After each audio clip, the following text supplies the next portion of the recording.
Welcome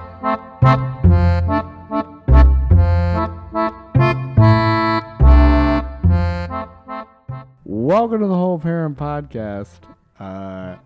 This episode's a little weird because on this episode I have with me a guest, but it is not your typical guest episode. The person I have with me today... I shouldn't say that. The person I have with me today is the greatest parenting expert that I know and has written parenting books. Well, a parenting book. It is my wonderful partner in crime, my wife. It's Jess. Jess, say hi to everybody. Hi. Thanks for having me on the podcast, John. It feels weird to say your name on a podcast. It feels so official. Yeah, well, I mean, you do a lot of podcasts, so yeah, you're just not usually talking about me. That was a joke. I've never done a podcast.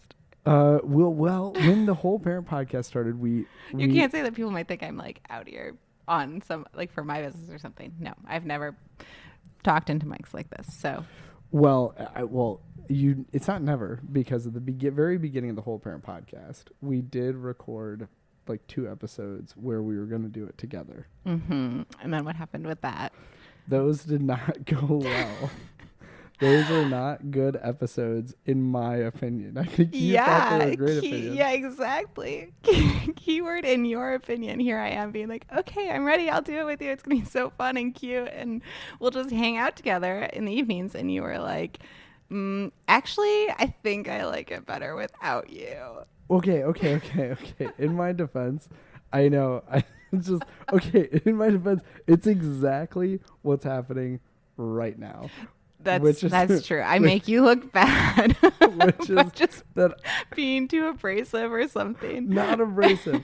You just tell the truth about me, and I'm used to people having a very rose-colored picture of me and my parenting. So you're here to tell all of the people who listen to the podcast the truth about who I really am and all of my deep flaws. But first, who are you?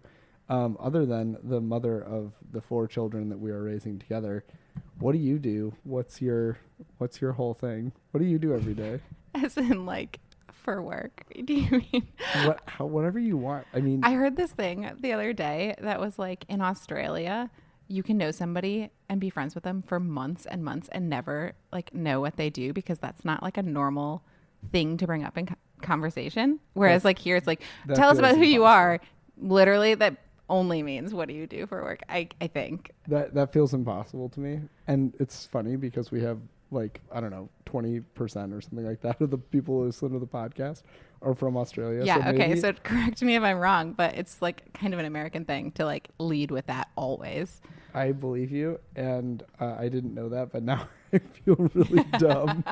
You didn't necessarily mean that, but yeah. So what you are not only the mother of our children, you are not only my wife, you have a job, and that job, you actually have 2 jobs. Very part-time job. You have 2 jobs. I'm a family photographer. Yes.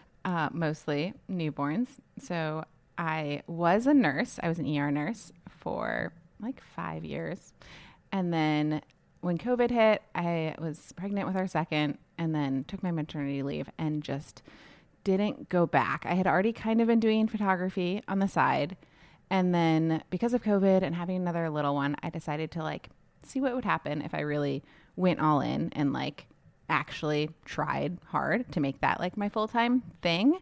And it worked out really well. It was kind of like at the time when Facebook ads were like working. They don't really work that well anymore, but basically I just like was grinding for a while at like really low priced family photography things. And then I don't know, just like grew from there, and then basically was able to totally replace my salary from being a nurse, but with like only a couple hours a week.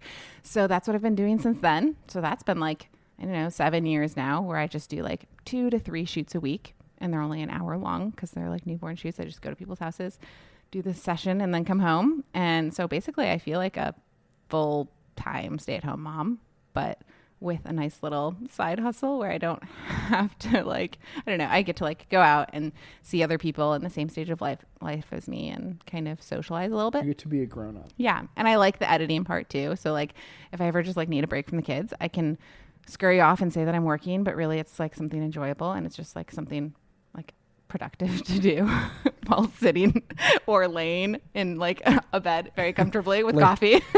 Laying prone position Yeah. with a Starbucks. Exactly. And just be like, but call it work. Guys, I'm working right now. I'm working really hard in my sweats. So yeah, that's what I do for money. That's what you do for money, but you also have another job. I think you keep looking at me like you don't know what your other job is, but you also wrote and illustrated a children's book, which is coming out in not very long. Yeah, that's kind of, it does definitely, like, I don't always think of that because it was such a blip now that it's like done. So like, it was everything. I was like illustrating like probably 6 hours a day for a few months, maybe like, I don't know, 4 months, 5 months, like on and off. There would be like stages where I'd like send in a draft and then there would be literally nothing. So it was like so wild as far as like how time consuming it was. And then like crickets, there was like nothing I could do in the in between.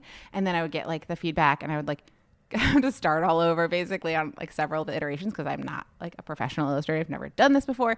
So it was definitely like a learning curve.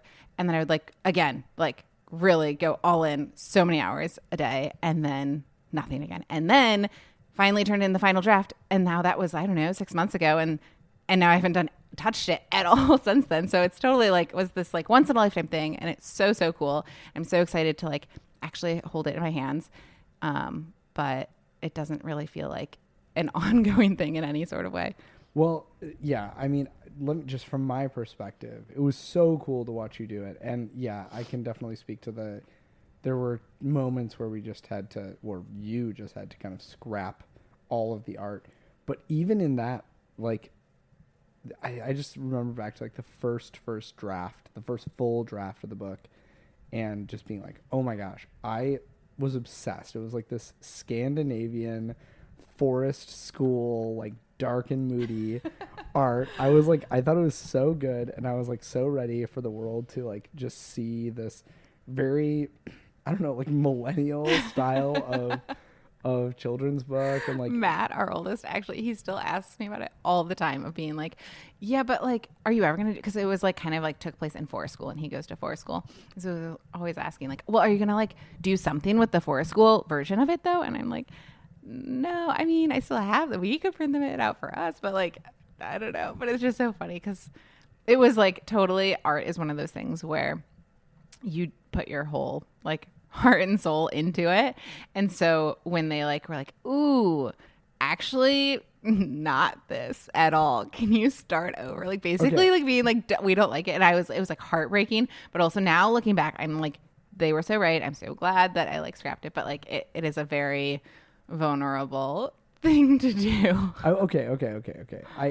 I hear that, and I'm not trying to discount your truth about that story, but it was one editor who was like, I don't like this. Meanwhile, your agent was like, I'm obsessed with this and I love this and please don't shelve this and please like use this for another thing. So they were very, very right. Yeah, okay.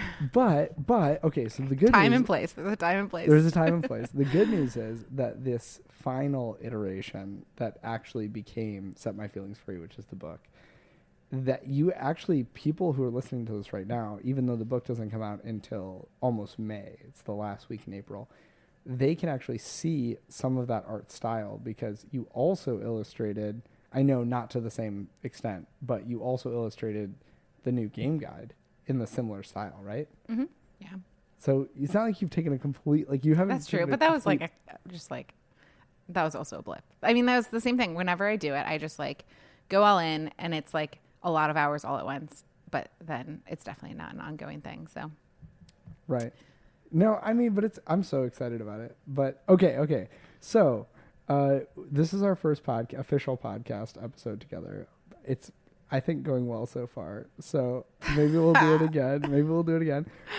But I did have some would you rather questions because I've listened to some other podcasts with some amazing couples, parenting influencer types who have their spouse on. And I was like, okay, they do these would you rathers. So just in the for the sake of being really vanilla and doing exactly what everybody else does, here's your first would you rather. Would you rather handle bedtime every night for a week or do all of the morning routines for a week? I think I know what your answer is going to be, but please inform the class.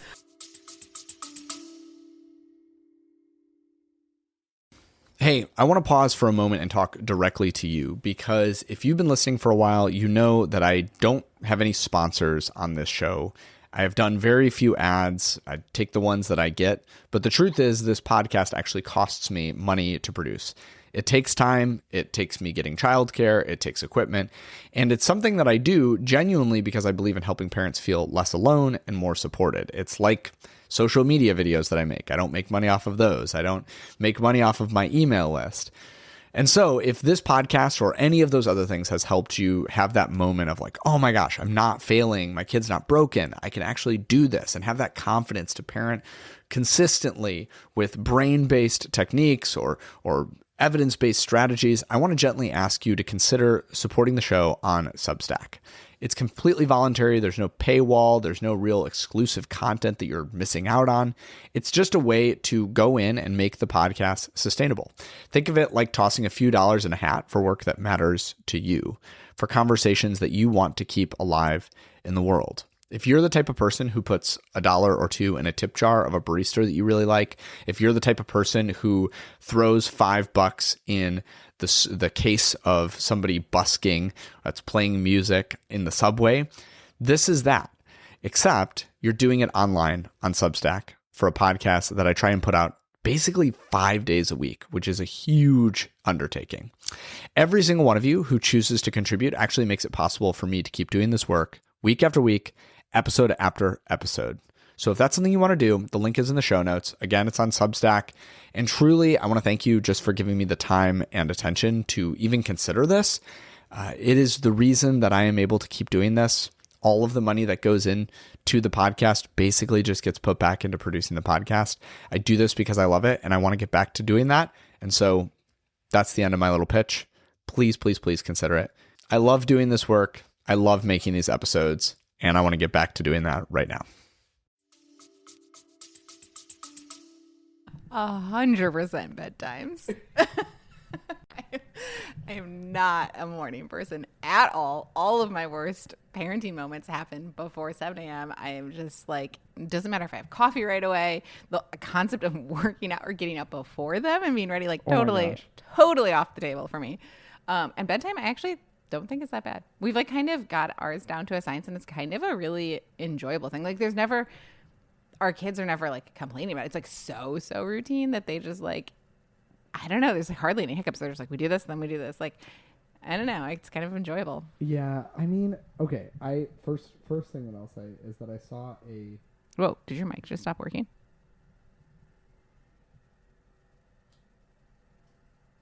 I don't know. Oh, that's worse. Can you hear me? Nope. Oh no. Oh boy. We're not on the porch tonight. No. I was not going to sit out there in the cold. So we're in the living room. We're in the living room with the bad mic cables. So apologize if that gets cut out. Banana. No, don't cut it out. We want these to be like easy and just like. Oh yeah. It's supposed to be no editing time. So now everybody's gonna know that. You say banana. If you ever hear the word banana, It means you forgot to cut something out. In any of my podcast episodes or any video that I create, it's because I made a mistake and I say banana whenever I make a mistake so that I can cut it out. Okay, I was gonna say I saw this reel, or I don't know, it was like a meme or something the other day that was like, to all of the men out there, it's like a horrible reality of being a dad is that no matter how bad you slept last night, your wife got less sleep than you did. And, That's a good one. And I will say that part of not being a morning person is that you're also up a lot with the kids at night. I'm up a lot with the kids. you're up a lot with the kids. But when I thought that meme was getting at the fact that like women just like sleep so terribly compared to men in middle age. I don't know, or like yeah, I mean we're kind of up the same number of times. no, I mean in general, like if we had no kids, like women have That's like true. all of these like issues, like being like once I'm awake, I can't fall back asleep, and you're just like snoring 2 seconds after you're up with a kid. So Exactly. Well, that's what I was gonna say. We're like up the same number of times, but it's definitely not equal because if I'm up, it's like, oh, I was up for 38 seconds while I Yeah. like said it's okay. although And I rolled definitely over. have like some like parenting imposter syndrome. That's not the right, like parenting guilt, because I definitely feel like in other homes, the majority of like the morning shift person is usually probably the mom. I feel like I'm the only one who's just like sleeping in till like the latest kid and then getting up like usually, but I could be. I don't know. I think I know a lot I of think dads. these are probably just. Let's just move on to the next one. I know Oh a wait, lot of you dads who do answer. it. Okay. You prefer bedtime too? Yeah, I guess I would prefer bedtime too if I had to like choose between them. I don't mind the morning routine, but I will say that Although, what if you meant morning routine as in like getting out of the house for school? Then both of us hate it, Ooh, yeah, and yeah, still yeah, you have to do yeah, it. Yeah, and Still, it falls on you. still. Yeah, I would say definitely the bedtime, but I will say like the fact that we have right now the youngest kid doesn't go to bed first. So like the second youngest goes to bed before the youngest, and the youngest is like, 14 months. That creates a wrinkle. So I would rather do all of their bedtimes if I had help, but doing all of their bedtime solo, that feels really stressful to me. If I had to like hold Margot or like keep Margot happy. Yes, while I'm Liam the was only one falling who has asleep. done that so far with the 4 Yes, kids. I've done that yes. a couple times. So yeah, maybe I prefer the mornings. I'd rather everybody be awake, I guess. Like, Yeah, it is pretty stressful to be like holding a baby while like you're 3, because we don't like, our kids are not currently at a place where we just are like, okay, go to bed, or at least our second youngest still like we're in there with him for an extended amount of time, and having the baby at the same time wide awake is okay, pretty stressful. I have 2 more of these, and then I want to move on. So, number two, would you rather deal with, I feel like we disagreed. We're going to differ on this one. Would you rather deal with a public meltdown or a sibling fight at home? Okay, you go first this time. I would always rather deal with a sibling fight at home. Really? Yes. Interesting. I kind of like, okay, I'm outing myself a little bit here. I kind of like sibling fights. I feel like there are moments where we can like deal with some growth, and we can like lean into some difficulty, and like everybody can grow through that. And so yeah, it's just I love a good sibling fight. I mean, like I don't want anybody to get hurt, obviously, but like if we can do some processing after versus parenting in front of other people. Are you kidding me? Like I would. So you thought you knew I would say public meltdowns? I feel like that's a trigger for a lot of people. I'm surprised you would think that is what I would say. I would say I prefer a public meltdown, but you would prefer a public meltdown. yeah, You would rather deal with a public meltdown Yeah. than a sibling fight at home, right? Yeah. Yeah. but I'm saying I'm surprised that you knew that. I would say that because public. You don't like know, sibling fights, though. I don't. They're really triggering to me, and I kind of feel like if it's a public meltdown, it's just like today. I feel like most people are pretty gracious as far as like, I don't know, we've created a pretty good culture. Facts. As long as it's not like, like an older generation, and then it's just like, yeah, whatever, roll your eyes. But like, I feel like people are just, yeah, I don't want to trade places with you, and kind of have some, a little bit of like leeway for you. But at home, it's like, it's going to taint the rest of the day. There's like, I kind of feel like pressure about like doing it the right way. Like I don't want to like create any malice or like mess it up or whatever, versus out in public I'm just like, yeah, they're melting down. I either have to like keep saying no and it sucks, and we like leave the grocery store like we literally did today after Liam got on the floor and literally smashed his face into the concrete like hard.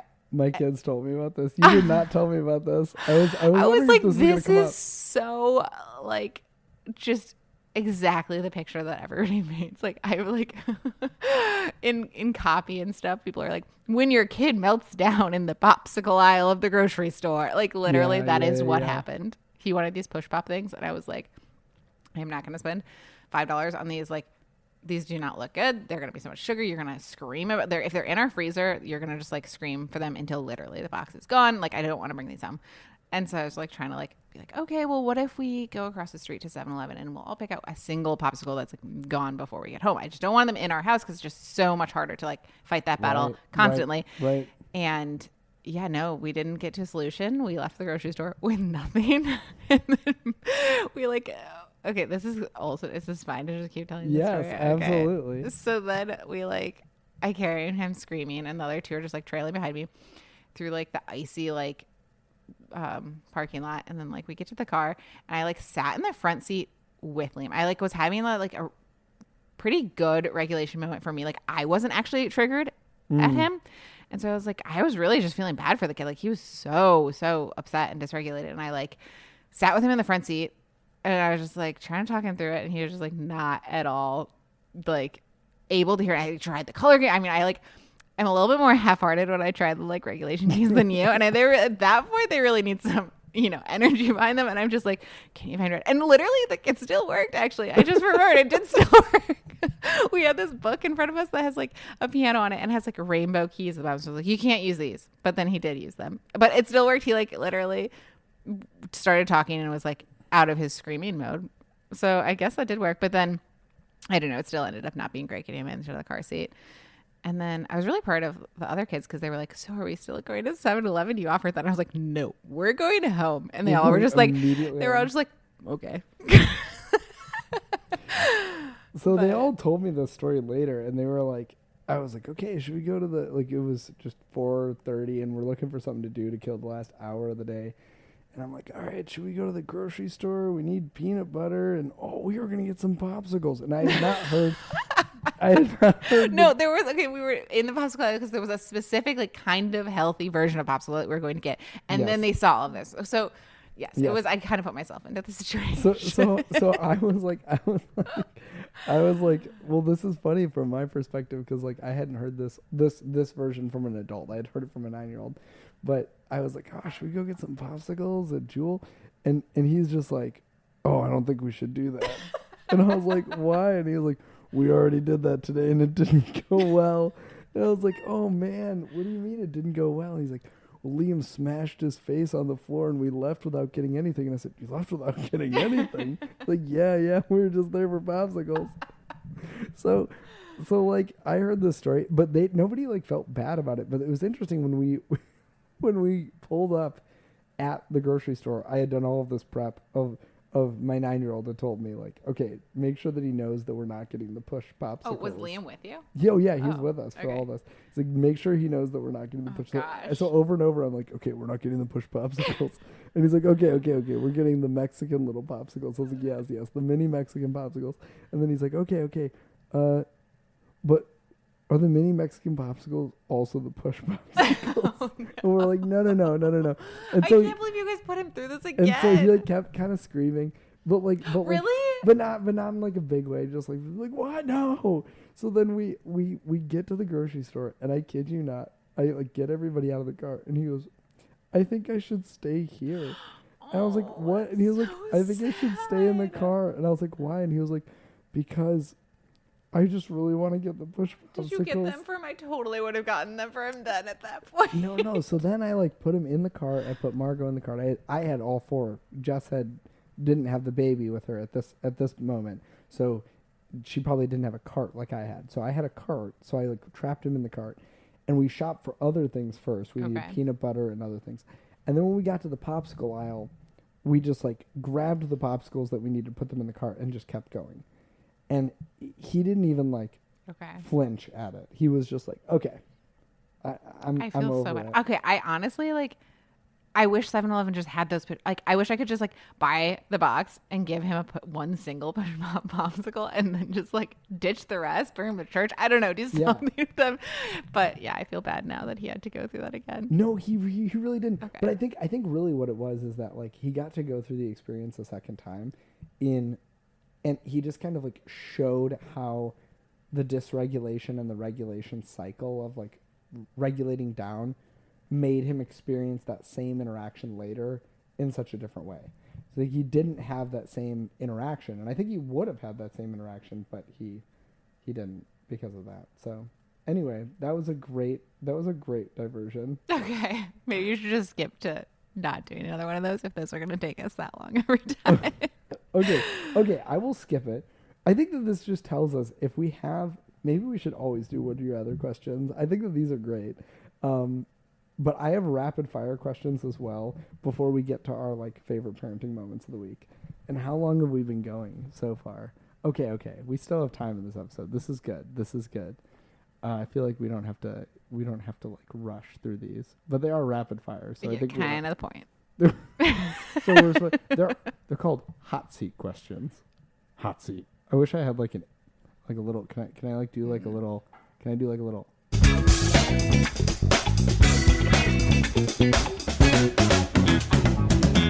Hot seat. Oh my God, I did not know this could do that. Yeah. Wild. I feel like we're on a radio show. Yeah. Welcome back to the Whole Parent Pod. That was actually probably a great moment for the break.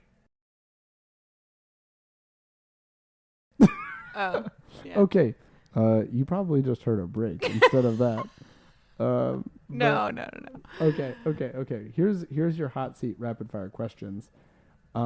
We are going to answer these together though.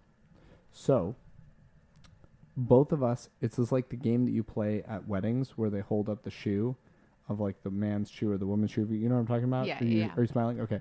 So Am I smiling? no, like you're like nodding, but you're not smiling. Except for that it's audio only. But it's audio only, so we can't hold up shoes. We're just going to have to say mom or dad. Okay. Or Jess or John. Is mom or dad better or Jess or John? I don't care. Okay, mom or dad. We'll go with mom or dad. If it's like from the kid's perspective. Then. If it's from the kid's perspective. So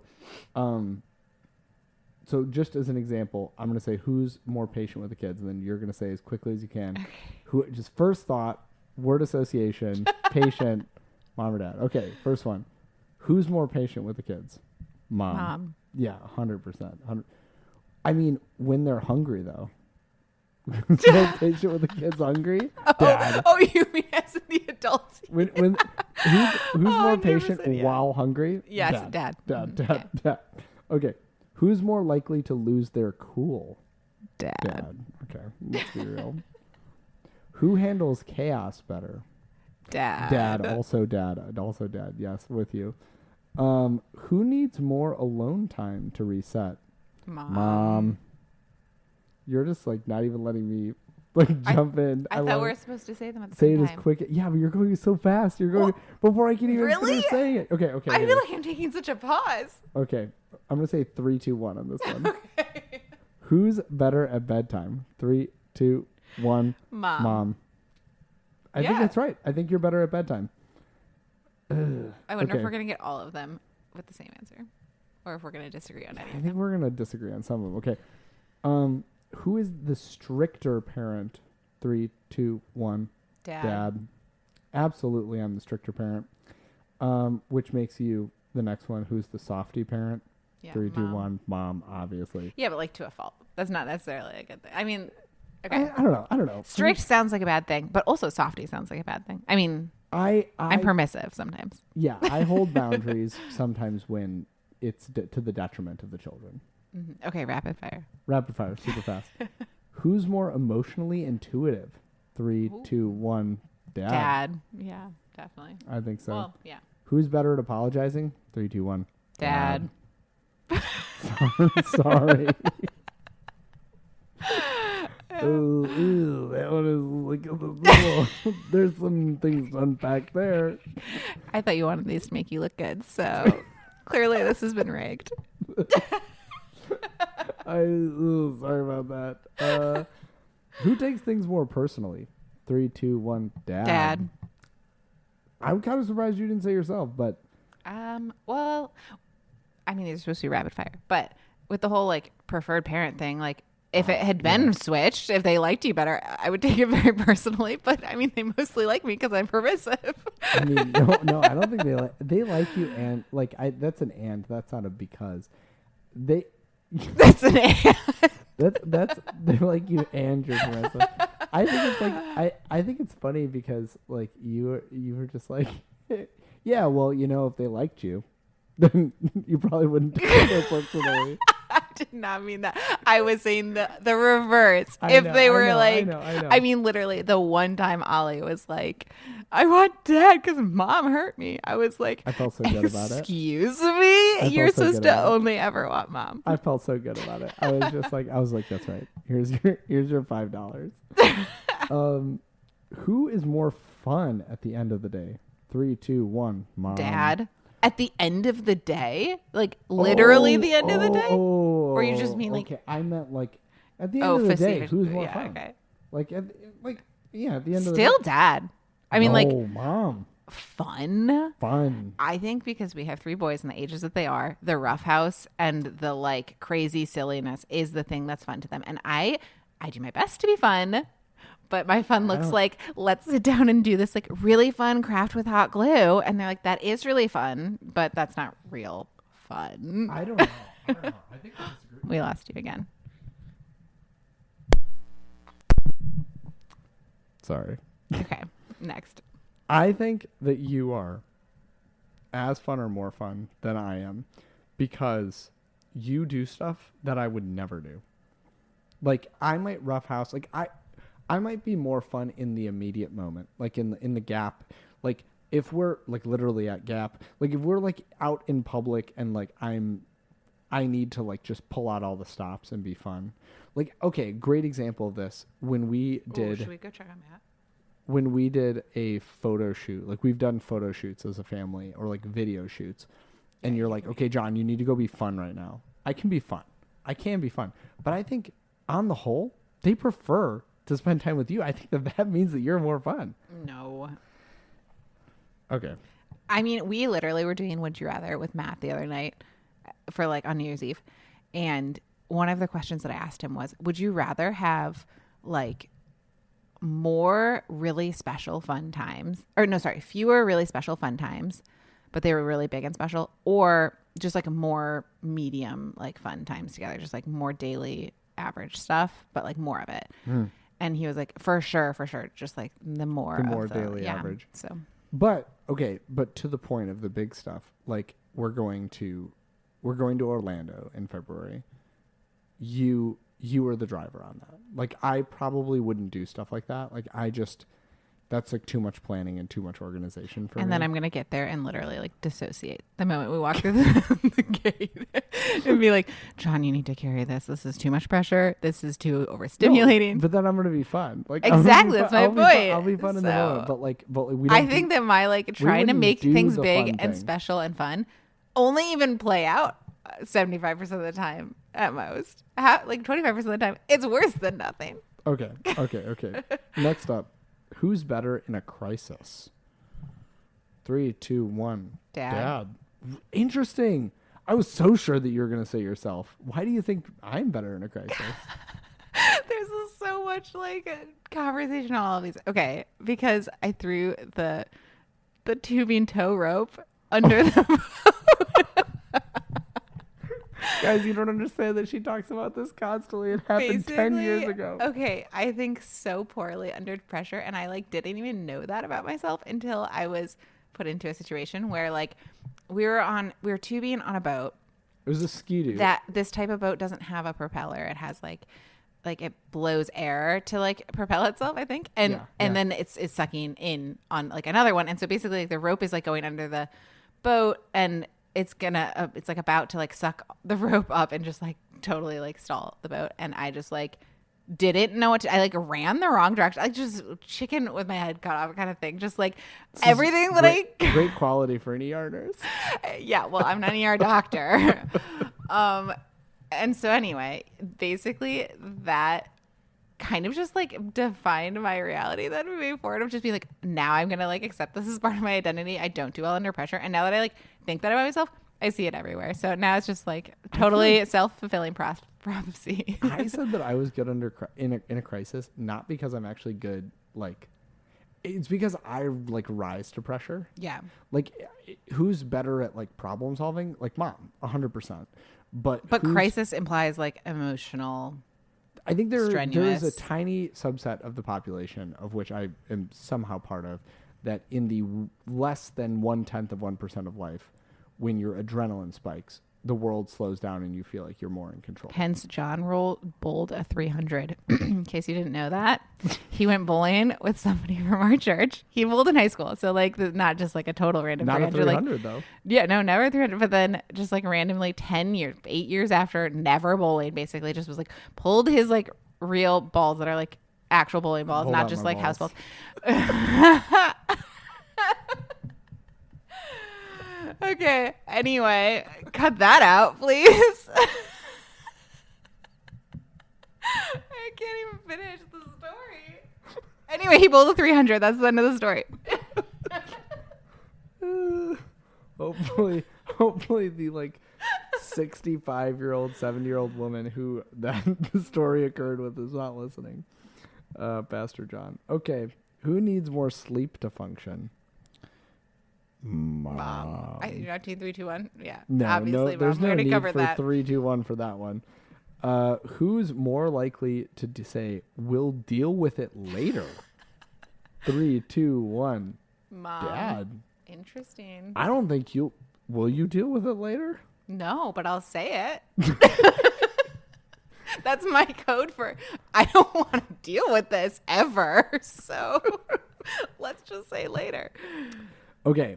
Who initiates repair after a hard moment? I think that, you know what? Can we just say both? I think you're really good at repair after a hard moment with our kids. With our kids. Yeah, sure. No doubt, right? Like, Uh-huh. like we're talking about parenting here. I think both of us do this pretty well. I think both of us say that we're sorry to our kids. I think it's like the best part of being like our parenting. We're definitely not perfect, but when we are not perfect, I think both you and I try to, but it's very, very unnatural. And I think when I do apologize, especially to like Matt, like our oldest, I don't know. It feels very like, I'll just be like, I'm sorry, but I don't really want to talk about it. And you're really good at like being like, let me like flesh out. Like, so here's like what was going on. And I'm just like, when you make abort. I will say it, but I need to like it is so hard for me to stay in that space. when you make as many as mistakes as I do, repair like anything that's challenging or difficult for you, just do it 1,000 times. When you are as crappy of a parent as me on a daily basis, you learn to do lots of repair. Okay, next one. Who's more likely to say, this is just a phase? 3, 2, 1. Mom.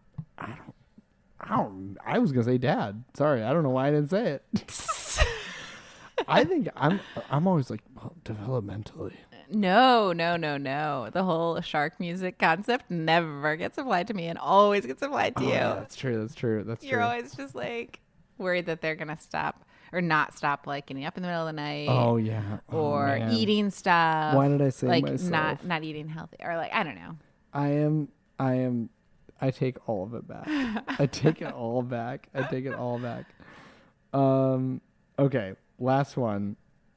Who would survive parenting alone for a week better? 3, 2, 1. Mom. I don't know. Yeah, maybe. Yeah, definitely mom. Because I would get to a week is a long time. You I would would rock like it. get to the end of my rope like earlier and earlier every day. But the last day I would just be like, I don't know. Okay. That may be true. I guess the parenting side, like if it was only parenting and I had someone here, but like cleaning up after me and cooking and doing all, like literally if you were gone for a week, like I don't like with the I don't know if I would do anything. I'm like such a bum on some of these things. So I don't know. I feel like we could both do it if we needed to. Yeah. Anyway, how do we end this? Because Yeah. So we check the time and we go. my hands getting tired of holding this mic because we don't have mic stands. We don't have mic stands. We're doing this on our couch in the living room. And John is currently wearing our child's headphones. I'm wearing our child's headphones because the other headphones, I'm pretty sure, are in a room with a sleeping child. So I think we end by just saying, You have to thank me for being so amazing on your podcast. Yeah. Oh, guys, thank you so much, Jess, for being here on the Whole Parent Podcast. Will you come back and do this again? Yeah, anytime. We'll totally see if you actually mean that. Or we're going to get off and you're going to say, never again. That was terrible, Jess. No, I think this was great. I love this. I would do this every week if you would do this. Honestly, it's so fun. And I guess that's what we have for you today. This seems like it would be pretty boring to listen to. Maybe if we were to do it again, we would talk about actually something of substance. I don't know. Okay. I think it's interesting. I think it's interesting to Change of pace. It's a little change of pace. A little, you know. It's been a lot of listener questions. I listen to the podcast every day. It comes out. I don't know if that's a good look or a bad look, but I do. I think it's a good look. You listen to the podcast every day until I get on a series where you're just like, John, I haven't listened at all this week.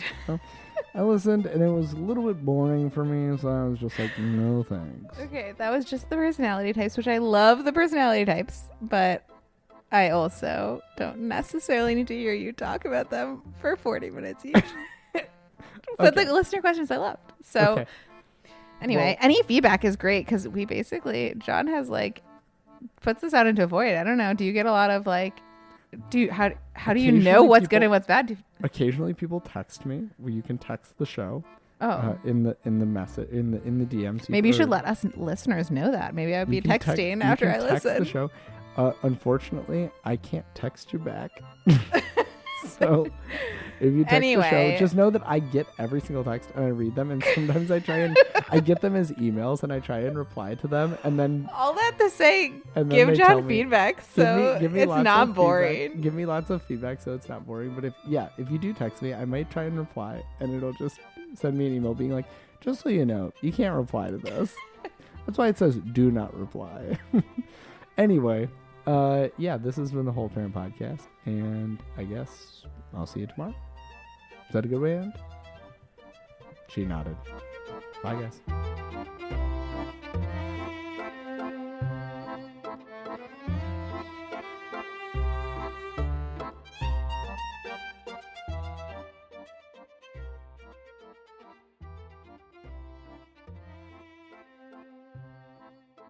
Thank you for your time listening to the Whole Parent Podcast today. I hope you got something out of it. I have a couple quick favors to ask of you as we end the episode. The first one is to jump over on whatever podcast platform that you are listening to right now and rate this show 5 stars. You'll notice there are a lot of 5-star ratings on this show, whether that's on Spotify or Apple Music or Apple Podcasts. We have a ton of 5-star ratings, and it helps our podcast get out to more people than almost any other parenting podcast out there. And so it's a really quick thing that you can do if you have 15 or 20 seconds. And if you have an additional 30 seconds, I'd love to read a review from you. I read all the reviews that come through. If you particularly like one part of the podcast, or you like when I talk about something or whatever, imagine that you're writing that review directly to me. The second thing that you can do is go and send this episode to somebody in your life who you think could use it. Think about all the parents in your life. Think about your friends, your family members who could use a little bit of help parenting. It's vulnerable to share an episode of a parenting podcast with them. I get it. But imagine how much better your life is as a result of listening to this podcast, of following me on social media, of getting the emails that I send out. You can share that with someone else too. And so I encourage you, just go over, shoot them a quick text, share this episode with them, or share another episode that you feel like is particularly relevant to them. The last thing you can do is go down to the link, show notes at the bottom. And like I said, in the mid-roll, you can subscribe on Substack. It's $5 a month or $50 a year. I don't have that many people doing it. And yet the people who are doing it have made this possible. And so if you like this episode, if you like all of the episodes, if you want them to continue, the only way that I can keep making them is through donor support, free will donations to the podcast. Please, please, please, please, as you're thinking about the end of this year, as you're thinking about your charitable giving, I know I'm not a 501c3. You can't write it off on your taxes, but if you'd like to give me a little gift to just say, thank you for what you've done this year, the best way to do that is over on Substack. Again, $5 a month, $50 a year. It's not going to break the bank. It's probably less than you spend on coffee every week. Definitely less than you spend on coffee every week. Maybe less than you spend on almost anything, right? $5 a month is very, very small, but it goes a long way when it's multiplied by all of the different people who listen to the podcast and sending that over to me. I get all of that money.